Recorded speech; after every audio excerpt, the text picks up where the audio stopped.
좋으신 하나님의 은혜가 이 시간 우리 모두 함께 하시기를 바랍니다. 오늘 함께 나누실 하나님 말씀은 시편 58편의 말씀입니다. 시편 58편의 표제어를 보면 이 시가 다윗이 지은 시임을 알 수 있습니다.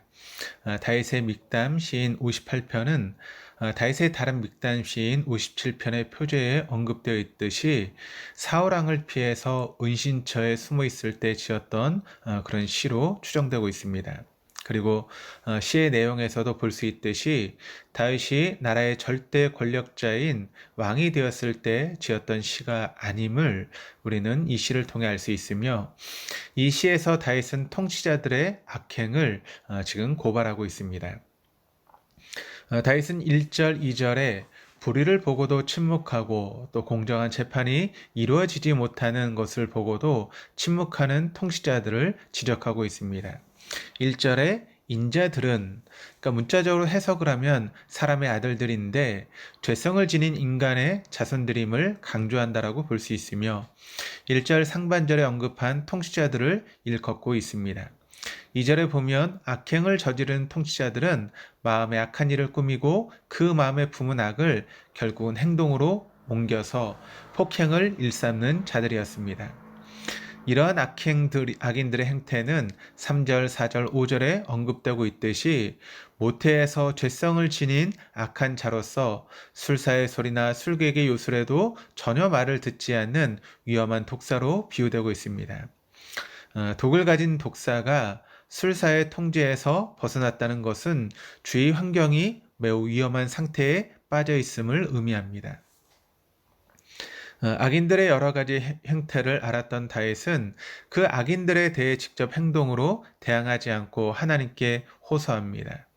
6절에 악인이 위험한 존재이지만 이빨 빠진 사자와 같은 무기력한 존재가 되기를 소원하고 있고, 또 7절에는 흐르는 물같이 급히 사라지는 소멸될 존재와 부서진 화살처럼 무기력한 존재가 되기를 소원하고 있습니다. 8절에 소멸하는 달팽이처럼, 그리고 출생 예정인 태중의 아기가 유산되어 세상의 빛을 보지 못한 같이 소멸되기를 원하고 있습니다. 또 9절에서는 역시 가마를 뜨겁게 할 수 있는 가시나무가 그 역할을 제대로 하지 못하고 바람에 휩쓸려 강같이 소멸의 존재가 되기를 소원하고 있습니다.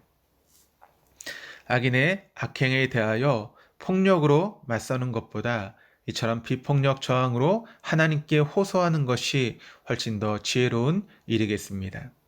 이는 악인을 반드시 심판하시는 하나님을 믿는 신앙과 연관이 있습니다.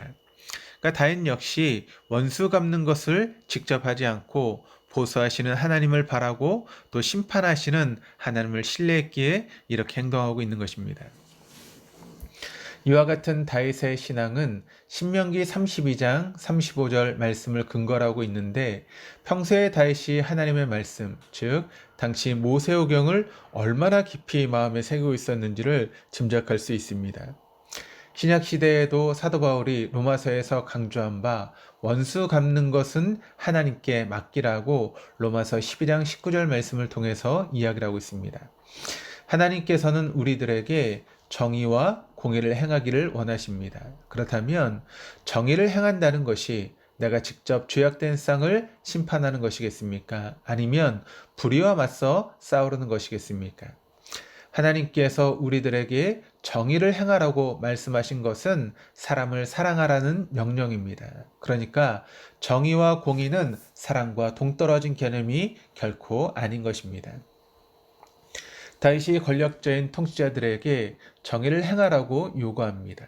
돈과 권력이 없는 사람이 정당한 판결을 받지 못한다거나 힘이 없는 자가 악인으로부터 폭행을 당하고 있는데도 통치자들이 방관하고 침묵하는 것은 정의를 행하는 것이 결코 아닙니다. 예수님의 비유 중 강도 만난 자의 이웃에 등장하는데, 만약에 강도의 출몰이 잦은 곳에 피해자들이 속출하는데도 통치자가 그것을 방관한다면 그 통치자는 정의를 행하는 자가 아닌 것입니다. 만약에 강도를 만난 자가 평범한 유대인이 아닌 로마인이었거나 어떤 권력자의 가족이었기에 통치자가 즉각적인 범인 색출을 시도하였다면 그것은 정의가 아닙니다. 이는 피해자가 누구인가에 따라 대처 유무가 결정되기 때문에 그것은 정의가 아닙니다. 돈 없고 힘없는 자에게도 사람을 사랑하는 마음이 기초가 된다면 공평하게 바른 판결이나 바른 조치를 할 것입니다. 다윗의 오늘 시편을 통해 알 수 있는 점은 통치자들이 정의를 행했다면 악인이 무죄자들을 억압하거나 폭행한 일은 없었을 것입니다. 그러므로 악인이 소멸될 것과 무력하게 될 것을 바라지도 않았을 것입니다. 오늘날 역시 정의가 행해지는 사회라면 약자의 인권을 짓밟는 일은 없을 것입니다. 그런데 정의와 공의를 행하는 것은 통치자들이나 권력자들이나 정부에게만 적용되는 것이 아닙니다. 우리 역시 삶 속에서 이를 행해야 합니다. 작은 사회, 작은 공동체, 그리고 가정에서 내가 대표이기에, 내가 회장이기에, 내가 임원이기에, 내가 가장이기에, 내가 부모이기에 그 위치에서 누릴 수 있는 힘을 이용해서 누군가를 교묘히 힘들게 한다면 그것은 결코 정의를 행하는 것이 아닙니다. 하나님께서는 정의를 행하지 않는 자를 결코 그냥 두지 않으실 것입니다. 지극히 당연한 명제이기도 하지만 누군가가 정의를 행하지 못함으로 인해서 피해자가 그 억울함을 오늘 시편의 다윗처럼 호소할 때 하나님께서 어찌 가만히 있으시겠습니까? 그래서 우리에게 필요한 것은 나는 정의롭지 못한 사회에서 피해자라고 생각하기 이전에 나는 이 사회에서 정의를 행하고 있는가를 돌이켜 보아야 합니다. 누군가가 나 때문에 당한 억울함을 하나님께 호소하는 일은 없는지 우리 자신을 돌아보아야 할 것입니다. 또 정의에 관해서 주목할 부분은 다윗이 1절에서 통치자들과 인자들의 악행을 지적한 내용 중 그들의 잠잠함입니다. 정의는 능동적으로 행해야 합니다. 단지 내가 불의를 행하지 않았다고 해서 정의로운 삶이 사라지는 것은 아닙니다. 내가 속한 사회에서 정의가 행해지지 않는 것을 보고도 잠잠하다는 것은 곧 그것을 묵인한다는 것으로 볼 수 있기에 심하게 말하면 그 일에 동조하는 것이라고 할 수 있을 것입니다. 내 이웃이 억울함을 당하는데 내가 가만히 있다는 것은 정의가 아닙니다. 예수님의 비유에서 강도 만난 자가 억울한 일을 당했습니다.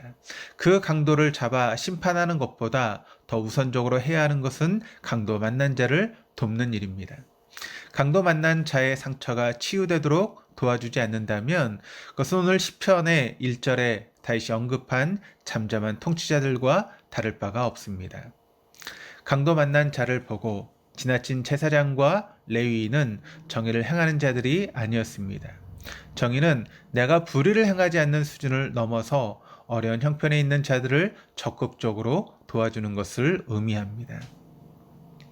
제사장과 레위인은 어려운 처지에 있는 자를 보고 잠잠했던 자들입니다. 그리고 생각할 것은 강도를 잡는 일과 강도를 잡아 심판하는 일, 그리고 강도 사건이 발생하지 않도록 치안을 유지하는 것은 좌우의 일이라는 것입니다.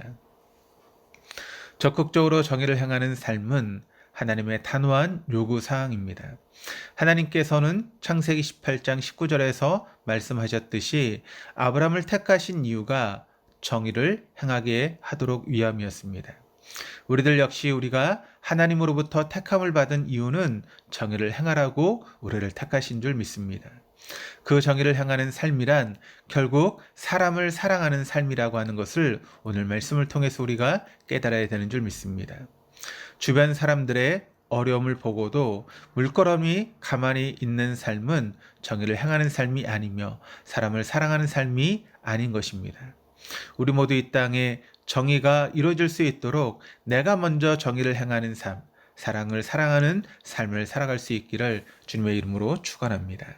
기도하시겠습니다.